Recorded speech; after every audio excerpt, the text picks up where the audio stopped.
दोस्तों कैसे हैं आप सब। मुझे उम्मीद है आप लोग बहुत अच्छे होंगे। दोस्तों आज हो चुका है 25 जून 2021। तो आज की बिहार की टॉप न्यूज लेकर आए हैं आपके लिए। दोस्तों वीडियो स्टार्ट करने से पहले आपसे एक रिक्वेस्ट है, अगर आप नया इस चैनल पर तो फिर इस चैनल को सब्सक्राइब करके बेल आइकन को भी प्रेस कर दीजिए और साथ में वीडियो को लाइक कर दीजिए, अपने दोस्तों के साथ शेयर भी कीजिए। तो चलो दोस्तों स्टार्ट करते हैं आज की पूरे बिहार की टॉप न्यूज।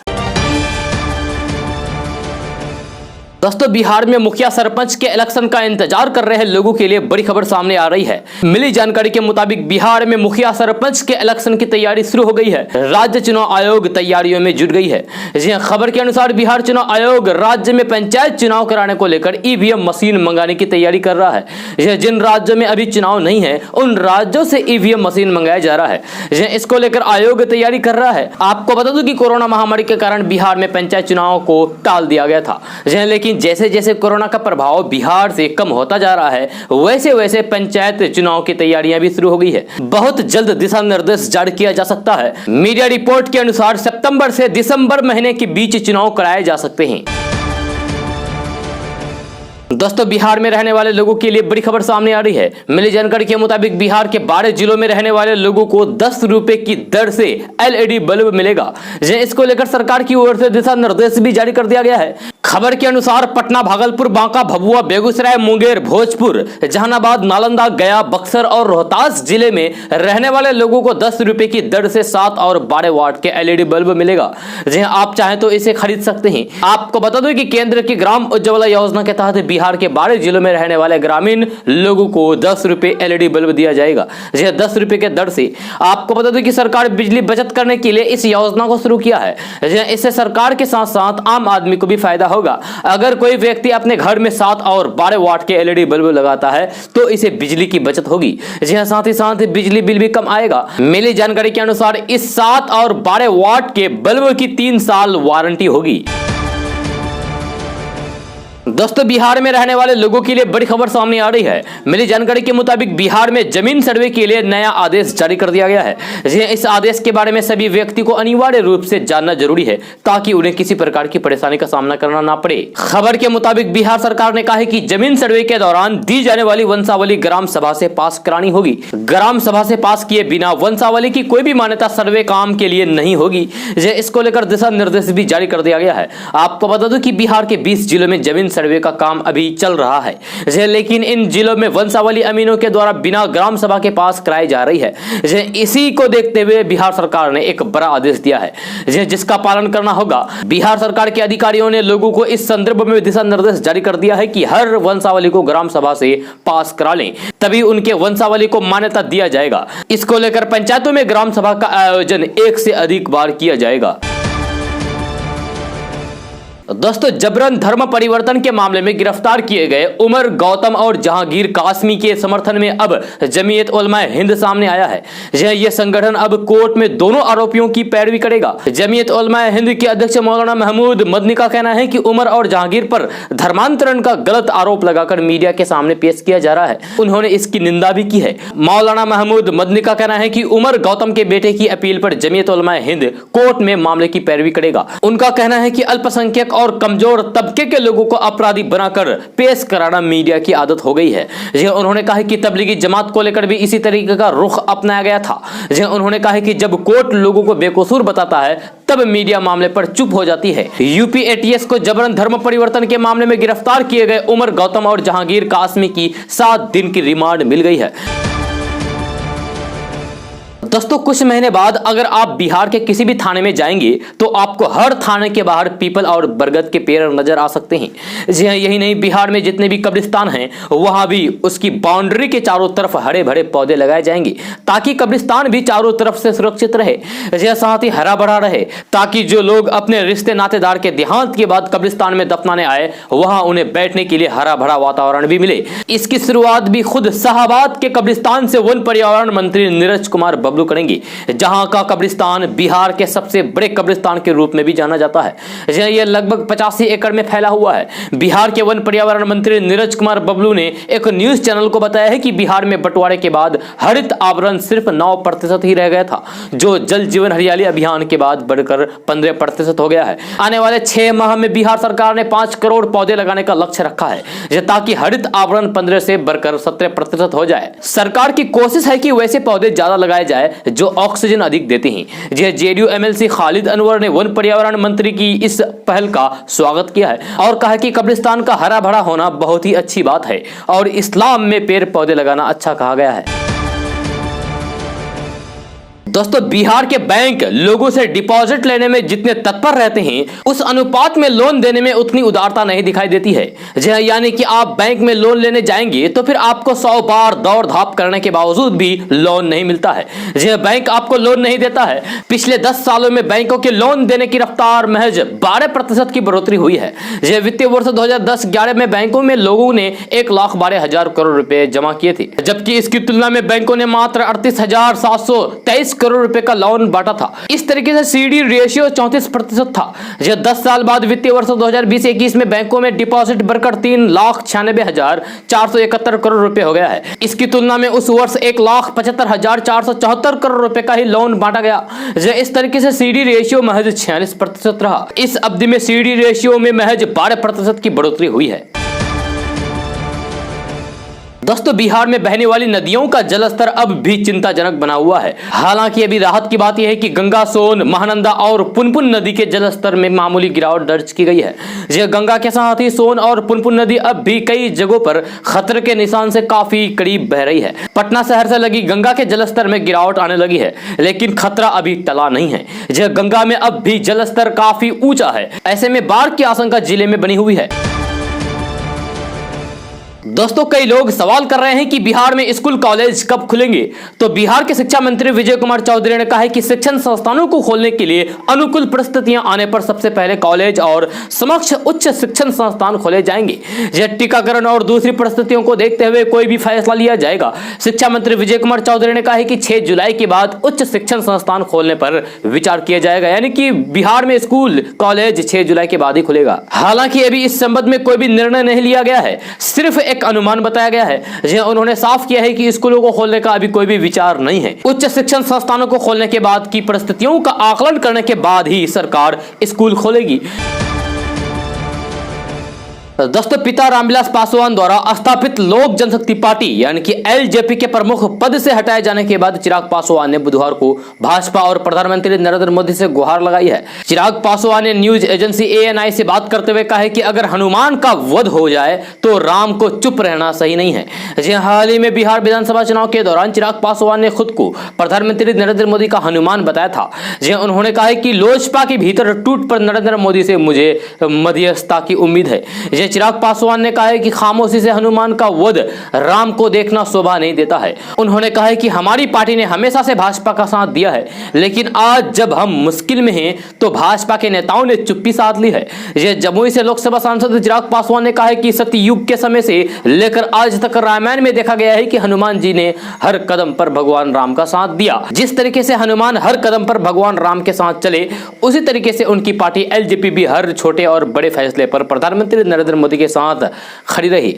चिराग पासवान ने एक बार फिर से खुद को प्रधानमंत्री नरेंद्र मोदी का हनुमान बताते हुए कहा है कि हर फैसले पर बीजेपी के साथ मजबूती से खड़े रहने वाले हनुमान की लोक जनशक्ति पार्टी पर जब संकट की घड़ी आई तो उम्मीद है कि वे हस्तक्षेप करेंगे। यही नहीं, किसी तरीके से मामले को सुलझाने की कोशिश करेंगे। दोस्तों, कोरोना संक्रमण और ब्लैक फंगस की बीमारी से राहत मिलने के साथ ही इससे होने वाली मौत का सिलसिला भी थमा है। कल पटना शहर के आईजीआईएमएस और पीएमसीएच में एक भी कोरोना और ब्लैक फंगस संक्रमित मरीज की मौत नहीं हुई। दोनों अस्पताल में होने वाले कोविड और फंगस के मौत के आंकड़ों को देखें तो 1 जून से अब तक 3 दिन ऐसा मामला सामने आ गया है जब कोविड और फंगस से इन दोनों अस्पतालों में एक भी मौत नहीं हुई थी, जबकि अकेले आईजीआईएमएस में 1 महीने 20 दिन का लगातार कोविड और फंगस से संक्रमित मरीजों की लगातार मौत हुई। हालांकि बुधवार को आईजीआईएमएस में 7 कोविड और 4 ब्लैक फंगस के मरीज को भर्ती किया गया। वर्तमान में आईजीआईएमएस में कोविड वार्ड में 149 नए मरीज भर्ती किए गए, जबकि 26 ऑक्सीजन के बेड खाली हैं।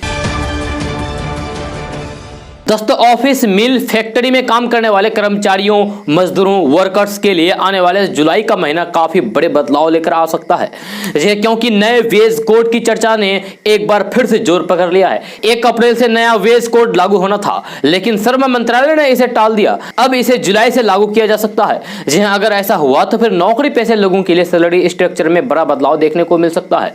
जहां कर्मचारियों की टेक होम सैलरी में कमी आ सकती है। इसके अलावा काम के घंटे, ओवर टाइम, ब्रेक टाइम जैसे चीजों को लेकर भी नए लेबर कोड में प्रावधान किए गए हैं। दोस्तों बिहार की राजधानी पटना से एक बड़ी खबर सामने आ रही है। ताजा रिपोर्ट के अनुसार पटना में रिंग रोड निर्माण का रास्ता साफ हो गया है। इसको लेकर सरकार ने दिशा निर्देश जारी कर दिए हैं। बहुत जल्द जमीन का अधिग्रहण कर लिया जाएगा। खबर के अनुसार रिंग रोड के निर्माण के लिए पटना जिले की 7 पंचायतों में जमीन अधिग्रहण की तैयारी शुरू हो गई है। किसानों को नोटिस भेजा जा रहा है। जमीन अधिग्रहण के दौरान किसानों को सर्किल दर का 4 गुना अधिक मुआवजा दिया जाएगा।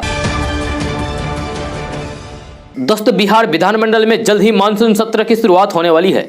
इससे पहले विधानसभा अध्यक्ष विजय कुमार सिन्हा ने एक अपील जारी किया है, जो नेता प्रतिपक्ष तेजस्वी यादव, तेज प्रताप यादव सहित कई विधायकों और एमएलसी के लिए परेशानी का कारण बन सकता है। विधानसभा अध्यक्ष ने बिहार के सभी 243 विधायकों से ये अपील की है कि वे मानसून सत्र से पहले कोरोना का टीका ले लें।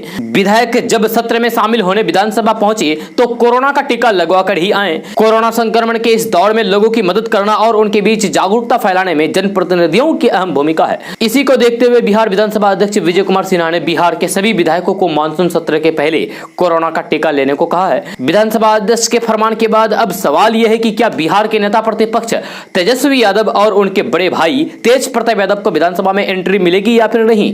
यह बताया जा रहा है कि अभी तक ना तो लालू यादव और न ही उनके परिवार के किसी सदस्य ने कोरोना वैक्सीन लिया है। तेजस्वी यादव या तेज प्रताप यादव ने वैक्सीन लिया है या नहीं, इस संबंध में ना तो कोई तस्वीर सामने आई है और न ही पार्टी की तरफ से भी इस संबंध में कोई जानकारी दी गई है, जिससे यह पता चल सके कि दोनों ने वैक्सीन लिया है या नहीं। अब सवाल यह है कि क्या बिहार के सबसे बड़े राजनीतिक परिवार को लेकर विधानसभा अध्यक्ष अपने फरमान को कितना सख्ती से लागू करवा पाने में सफल होते हैं।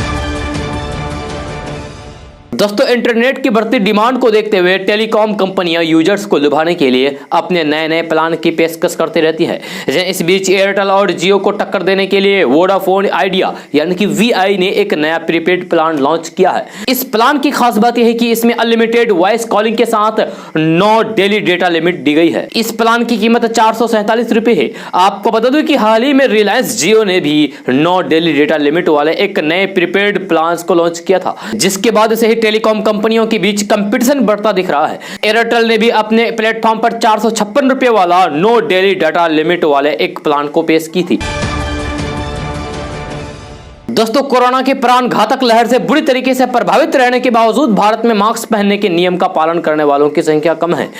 एक सर्वेक्षण में यानी कि एक सर्वे में यह दावा किया गया है। सर्वे के मुताबिक टीकाकरण केंद्रों पर भी मास्क पहनने के नियम का बहुत कम पालन किया जा रहा है। यह सर्वे के मुताबिक दुनिया में किसी देश के मुकाबले भारत में बेहद घातक रही कोरोना महामारी की दूसरी लहर के बावजूद सर्वे में शामिल 67% प्रतिभागियों ने माना है कि उनके क्षेत्र, जिले या फिर शहर में लोग मास्क का सीमित या फिर बिल्कुल इस्तेमाल नहीं कर रहे हैं। इस सर्वे में देश के 312 जिले के करीब 33,000 प्रतिभागियों ने हिस्सा लिया।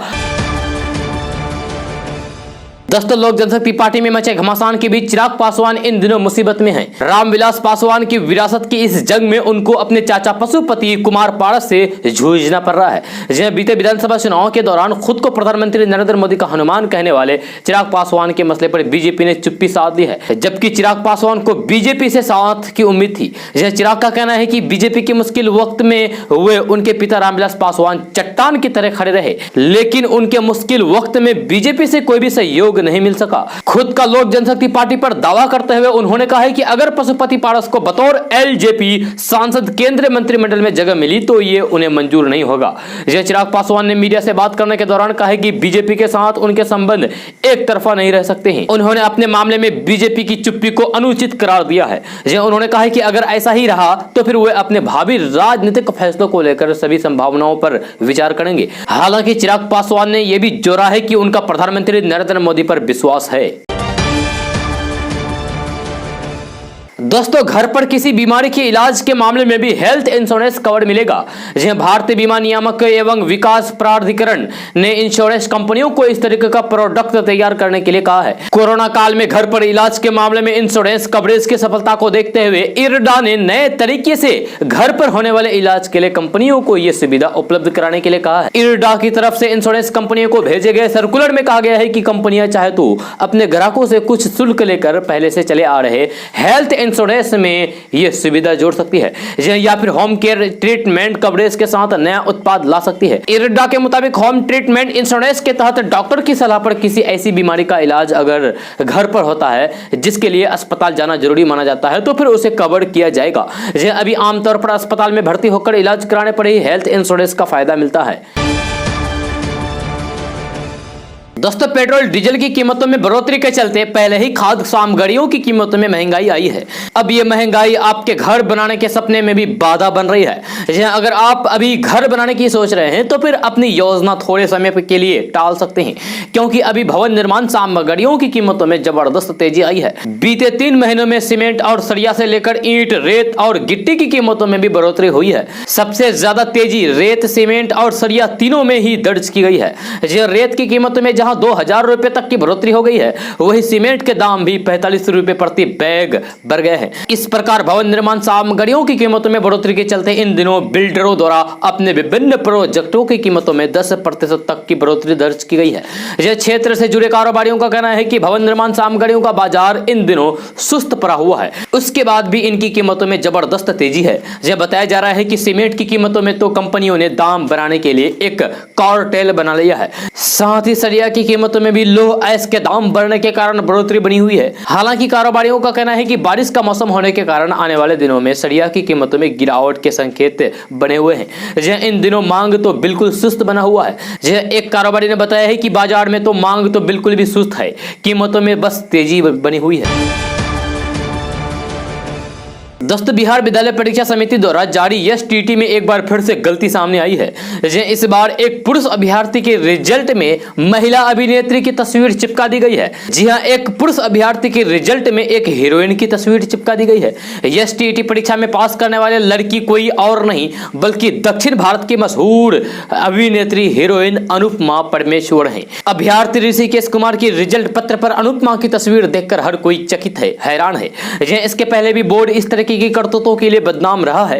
एक परीक्षा में चर्चित अभिनेत्री सनी लियोनी की तस्वीर जारी कर दी गई थी, जिसको लेकर काफी हल्ला हंगामा हुआ था। यह बोर्ड अपने को हाईटेक बनाने में लगा हुआ है, इसके लिए तमाम तरह के दावे किए जा रहे हैं। वहीं दूसरी ओर बोर्ड द्वारा तमिल, तेलुगु, मलयालम और कन्नड़ फिल्मों की जानी मानी स्टार अनुपमा की फोटो एसटीईटी रिजल्ट पर तस्वीर ने फिर से बोर्ड की फजीहत करा दी है। बोर्ड के प्रवक्ता राजीव द्विवेदी का कहना है कि मामले की जांच की जा रही है कि गलती बोर्ड से हुई है या फिर किसी बाहरी व्यक्ति की शरारत है। जांच के बाद ही बोर्ड अधिकृत रूप से कुछ कह सकता है। यह मामला सामने आने के बाद लोगों को कुछ समझ में नहीं आ रहा है कि किसी पुरुष अभ्यर्थी के रिजल्ट पर किसी महिला की तस्वीर कैसे प्रकाशित की जा सकती है। यह शायद बोर्ड ने भी इस पर कभी ध्यान नहीं दिया हो।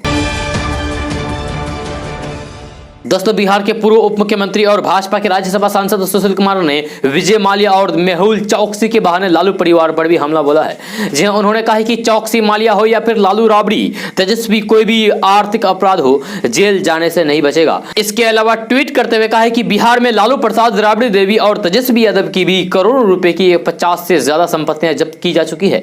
अब आर्थिक अपराध करने वाला कोई भी व्यक्ति नहीं बच पाएगा, चाहे वो कितना भी बड़ा हो। सुशील मोदी ने ट्वीट करते हुए कहा है कि बिहार में चारा घोटाले के सजा याफ्ता लालू प्रसाद और मनी लॉन्ड्रिंग के मामले में अभियुक्त राबड़ी देवी और तेजस्वी यादव जमानत पर है।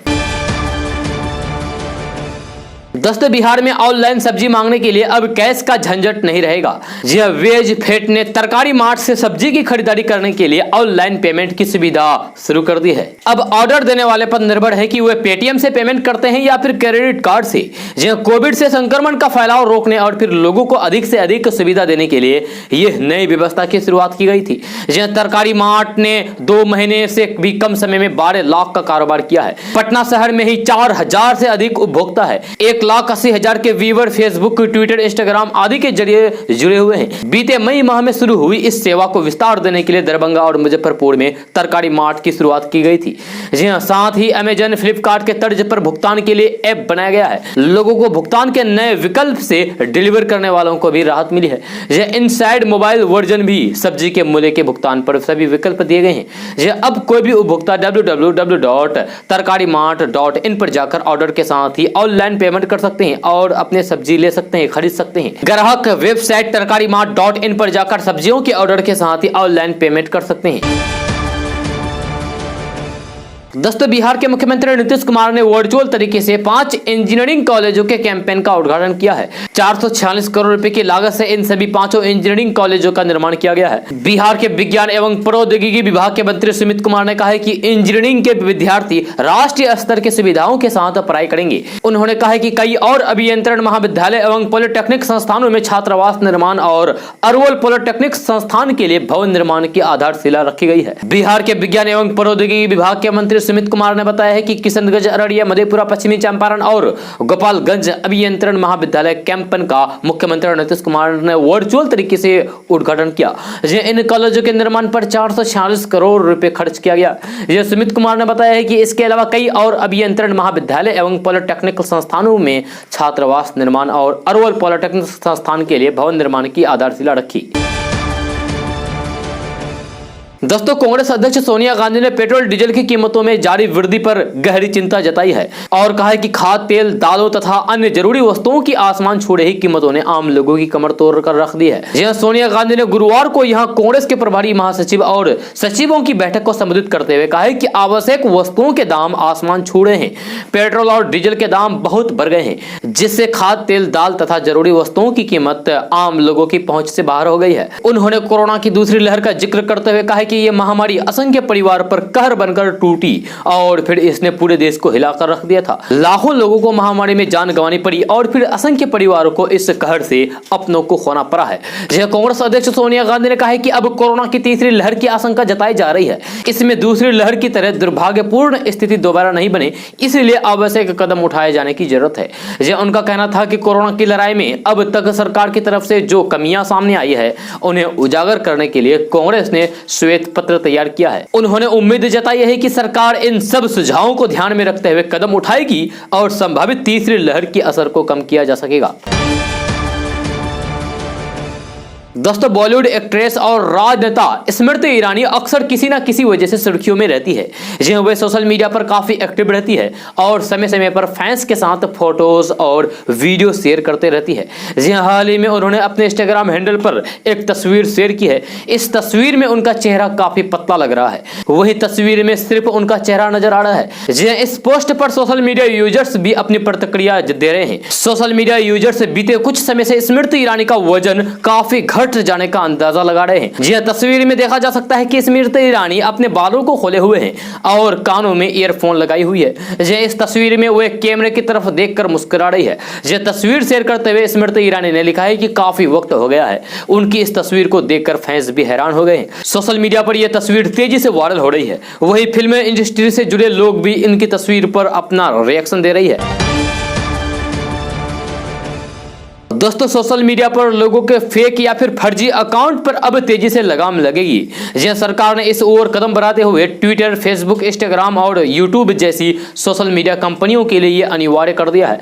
जी हाँ, और कहा है कि किसी भी व्यक्ति या फिर उससे जुड़े अन्य शख्स की ओर से अगर किसी अकाउंट में उसकी फर्जी प्रोफाइल फोटो हो लगे होने की शिकायत की जाती है तो कंपनी को उसे 24 घंटे के अंदर हटाना होगा। जी इस संबंध में सरकार का कहना है कि यह बाध्यता नए IT नियमों के तहत लाई गई है। जी अब सोशल मीडिया कंपनियों को शिकायत के बाद तुरंत इस पर एक्शन लेना होगा। टाइम्स ऑफ इंडिया रिपोर्ट के मुताबिक एक सरकारी अफसर का कहना है कि उदाहरण के तौर पर अगर कोई फिल्म एक्टर, खिलाड़ी, राजनीतिक या फिर कोई सामान्य व्यक्ति किसी दूसरे सोशल मीडिया अकाउंट पर उसकी फोटो लगे होने की शिकायत करके आपत्ति जताता है तो फिर कंपनी को उस अकाउंट को बंद करना होगा। यह प्रावधान नए IT नियमों में दिया गया है कि कंपनी को उसी दिन इसका निपटारा करना होगा। जी अभी तक देखा जाता है कि कुछ लोग बड़ी हस्तियों या फिर अन्य लोगों के प्रोफाइल फोटो लगाकर फर्जी अकाउंट बनाते हैं। जहां उनका मकसद फॉलोअर्स बढ़ाना, संबंधित व्यक्ति पर निशाना साधना या फिर किसी गैर कानूनी कार्य करना होता है। दोस्तों, कोरोना महामारी के इस दौर में कई सारी कंपनियां बिहार में फैक्ट्री लगाना चाहती है, इसके लिए वे सरकार से संपर्क कर रही है। सरकार ने भी इन कंपनियों को बिहार में फैक्ट्री लगाने के लिए जमीन उपलब्ध करा रही है। ताजा रिपोर्ट के अनुसार बिहार के उद्योग मंत्री सैयद शाहनवाज हुसैन ने जानकारी देते हुए कहा कि निवेशक पटना, मुजफ्फरपुर, बेगूसराय एवं समस्तीपुर जिलों में औद्योगिक इकाइयां स्थापित करने का प्रस्ताव रख रहे हैं। निवेशकों को मुजफ्फरपुर सबसे ज्यादा आकर्षित कर रहा है। उन्होंने कहा कि मुजफ्फरपुर में लेदर फिनिशिंग इकाई स्थापित करने के लिए आगरा, कानपुर की कंपनियां सरकार से बातचीत कर रही है। बहुत जल्द इन कंपनियों को यहां जमीन उपलब्ध कराया जाएगा और ये कंपनियां यहां फैक्ट्री लगाएगी। आपको बता दो कि बिहार में इन कंपनियों के लगने से लोगों को काफी लाभ होगा तथा उन्हें अपने जिले में ही रोजगार मिल जाएगा। साथ ही साथ इससे इन जिलों का विकास भी तेजी के साथ होगा। सरकार बिहार में उद्योग को बढ़ावा देने के लिए कई तरह के भी नियम बना रहे हैं। दोस्तों, लगातार बढ़ रहे पेट्रोल डीजल की कीमतों की वजह से आम से लेकर खास वर्ग तक के लोग परेशान हैं। सिर्फ जून में 13 बार कीमतों में बढ़ोतरी हो चुकी है। इसको लेकर आरजेडी सुप्रीमो लालू प्रसाद यादव ने गुरुवार को ट्वीट करते हुए बिहार सरकार पर तंज कसा है। जी हां, पेट्रोल डीजल की बढ़ती कीमतों पर गुरुवार को किए गए ट्वीट में लालू प्रसाद यादव ने लिखा है कि बिहार को डबल इंजन की सरकार द्वारा दिया गया विशेष पैकेज है ये। इसके पहले बुधवार को तेजस्वी यादव ने भी पटना एयरपोर्ट पर डीजल पेट्रोल की बढ़ती कीमतों को लेकर बयान दिया था। तेजस्वी यादव ने नीतीश सरकार पर निशाना साधते हुए कहा कि उन्हें तो किसी चीज की जानकारी ही नहीं रहती है। उन्हें यह भी नहीं पता होगा कि बिहार के कई जिलों में पेट्रोल की कीमत 100 से पार हो गया है। दोस्तों, जदयू ने अपनी बिहार राज्य की नई कमेटी की घोषणा कर दी है। नई कमेटी में 29 उपाध्यक्ष, 60 महासचिव, 114 सचिव, 1 कोषाध्यक्ष और 7 प्रवक्ता शामिल है। प्रदेश अध्यक्ष उमेश कुशवाहा ने कमेटी का गठन किया है। इस जंबो कमेटी में महिलाओं की हिस्सेदारी 33% दी गई है। यह कमेटी में सामाजिक क्षेत्रीय समीकरण का पूरा ध्यान रखा गया है। प्रदेश अध्यक्ष ने दावा किया है कि देश में जदयू पहली पार्टी है जिसने महिलाओं को 33% से अधिक की हिस्सेदारी दी है। इससे पहले यह काम किसी पार्टी ने नहीं किया है। दोस्तों, बिहार के माध्यमिक एवं उच्च माध्यमिक विद्यालयों के 37,440 पदों पर शिक्षकों की बहाली की तैयारी चल रही है। ये बहाली बिहार में छठे चरण के तहत 1.25 लाख शिक्षकों की नियुक्ति के से अलग है। शिक्षा विभाग ने तय किया है कि अपग्रेड किए गए माध्यमिक विद्यालयों में शिक्षकों के जो नए पद सृजित किए गए हैं उन पदों पर शिक्षकों की बहाली प्राथमिकता पर होगी, ताकि विद्यार्थियों को आगे पढ़ाई में दिक्कत नहीं हो। शिक्षा मंत्री विजय कुमार चौधरी ने पिछले दिनों कहा था कि राज्य के यानी कि बिहार के सरकारी विद्यालयों में शिक्षक का कोई भी पद खाली नहीं रहने दिया जाएगा। सरकार की कोशिश है कि लॉकडाउन के बाद स्कूल खुले तो फिर पाठ पठन में कोई भी कसर नहीं रह जाए। इधर पटना हाई कोर्ट के आदेश के आलोक में 1.25 लाख शिक्षकों की बहाली के लिए अभ्यर्थियों की काउंसलिंग जल्द शुरू होगी। शिक्षा विभाग ने इसकी तैयारी भी तेज कर दी है और 2 दिनों के अंदर काउंसलिंग से संबंधित शेड्यूल जारी किया जाएगा। इसी के साथ सरकारी प्रारंभिक, माध्यमिक एवं उच्च माध्यमिक विद्यालयों में 2 साल से नियुक्ति की प्रक्रिया कर रहे शिक्षक अभ्यर्थियों का इंतजार भी खत्म होगा। दोस्तों, पिछले एक पखवाड़े से झमाझम बारिश के बाद अब बिहार में बारिश का सिलसिला पहले की अपेक्षा में यानी कि पहले की तुलना में थोड़ा कम हो गया है। हालांकि बिहार के पूर्वी भाग में कुछ जगहों पर बारिश की स्थिति अभी भी बनी हुई रहेगी। हिमालय की तलहटी से सटे जिलों में भी हल्की से मध्यम बारिश की स्थिति बरकरार रहेगी, लेकिन शेष भाग में उमस और तापमान में बढ़ोतरी देखी जाएगी। समय से पहले मानसून के आने से और इसकी सक्रियता बने रहने की वजह से अब तक बिहार में सामान्य से काफी ज्यादा बारिश हो चुकी है। मौसम विज्ञान केंद्र के मुताबिक अभी वायुमंडल के निचले स्तर पर नमी की मात्रा बढ़ी हुई है। अधिक नमी और तापमान बढ़ने से पसीने वाली गर्मी की स्थिति अगले कुछ दिनों तक रहेगी। हालांकि तापमान में अधिक बढ़ोतरी होने पर गरज के साथ हल्की बारिश की स्थिति भी बन सकती है। दोस्तों, देश में लगातार बढ़ रही महंगाई से जहां आम लोग त्रस्त हैं, वहीं बिहार की राजनीति भी गर्म हो गई है। बढ़ती महंगाई को लेकर आरजेडी ने पोस्टर लगाकर सरकार पर निशाना साधा है। महंगाई पर आधारित महंगाई किंवदंती के जरिए केंद्र और राज्य सरकार को आगाह किया गया है। पोस्टर में कहा गया है कि देश में इन दिनों सरसों का तेल 220 रुपए प्रति किलो हो गया है, रिफाइंड तेल 180 रुपए किलो, अरहर दाल 120 रुपए प्रति किलो, मसूर दाल 75 रुपए प्रति किलो और चने का दाल 80 रुपए प्रति किलो हो गया है। आम लोगों को इन दैनिक जरूरतों के सामान खरीदने में काफी परेशानी हो रही है। इसके बावजूद भी सरकार महंगाई बढ़ाती ही जा रही है। पोस्टर में यह भी कहा गया है कि एनडीए जब विपक्ष में होता है तब महंगाई पर खूब सवाल उठाते रहते हैं, लेकिन जब सत्ता में होते हैं तो विपक्ष को ही उनका जिम्मेदार बता रहे हैं। दोस्तों, शिक्षक बहाली को लेकर उर्दू टीटी पास अभ्यर्थी नियुक्त की मांग लगातार कर रहे हैं। यह पिछले 20 दिनों से अभ्यर्थियों ने ट्विटर पर अभियान भी छेड़ रखा है। अपनी मांगों को लेकर सरकार से जवाब मांग रहे हैं। बिहार उर्दू टीटी गणेश पास संघ के प्रदेश अध्यक्ष मुफ्ती हसन रजा अमजदी ने कहा है कि 2013 में उर्दू बंगला स्पेशल टीटी हुई थी। यह बहाली के लिए प्रखंड से लेकर पंचायत स्तर पर आवेदन भी लिया गया। यह मेरिट लिस्ट भी बनी, लेकिन मेरिट लिस्ट के बाद अभ्यर्थियों को फेल कर दिया गया। सरकार जल्द से जल्द नियुक्ति प्रक्रिया शुरू करें और रिवाइज रिजल्ट जारी करें। अगर जल्द रिजल्ट जारी नहीं होता है तो फिर लॉकडाउन समाप्त होने के बाद बिहार उर्दू टीटी गणेश संघ सड़क पर प्रदर्शन करेगा।